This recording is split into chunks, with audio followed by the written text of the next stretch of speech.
Hey guys, welcome to the arcade. Thanks very much for joining me.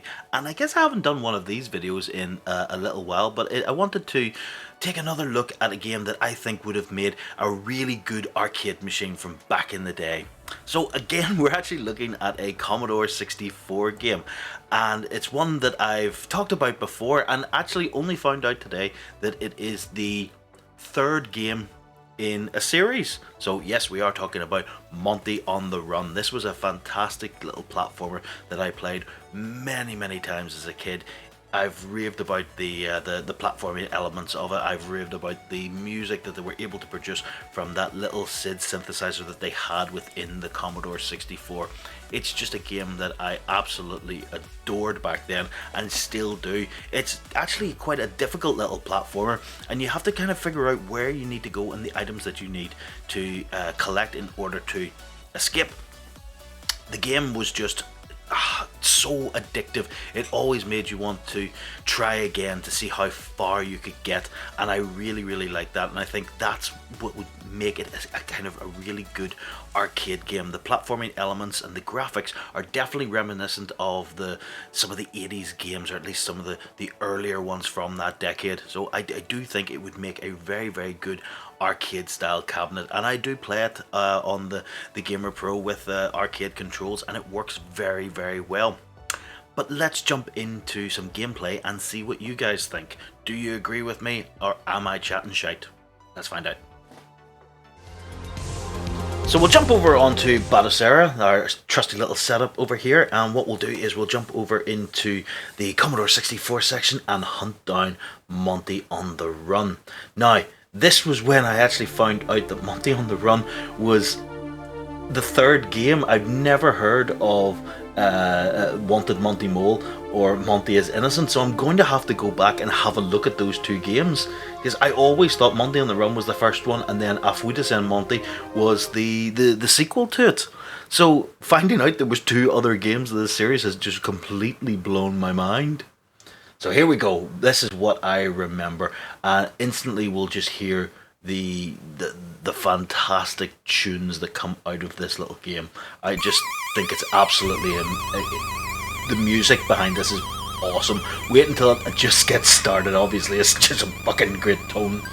So I am playing this on the Legends Gamer Pro, as I have done with all of these games under the Batocera setup. And it works really well. You've got your stick for controlling your directions and the button for jumping. It's working very well. Now I'm instantly falling back into my old ways. I remember where I'm sort of going. Hold on just one second, here comes the cool bit of the music.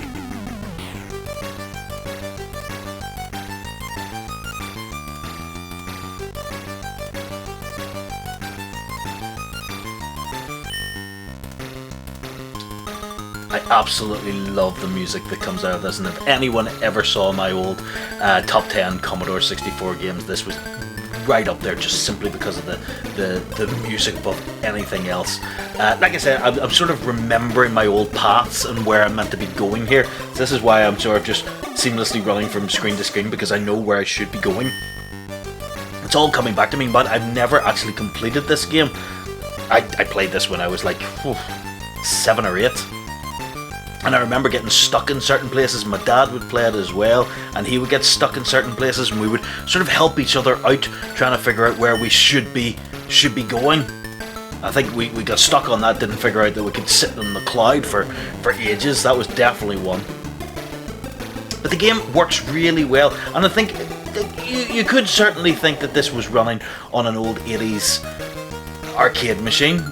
The graphics are definitely reminiscent of some of the older ones out there, for sure. I missed it again! It's definitely a difficult game, but it gives you enough of a challenge to keep you coming back. I think that is definitely what makes a good arcade game. It's like something that I keep saying when I'm talking about games like Ghouls and Ghosts. There's enough of a challenge / frustration to reward ratio that it keeps you coming back. And all of the little screens have different ways of going about them.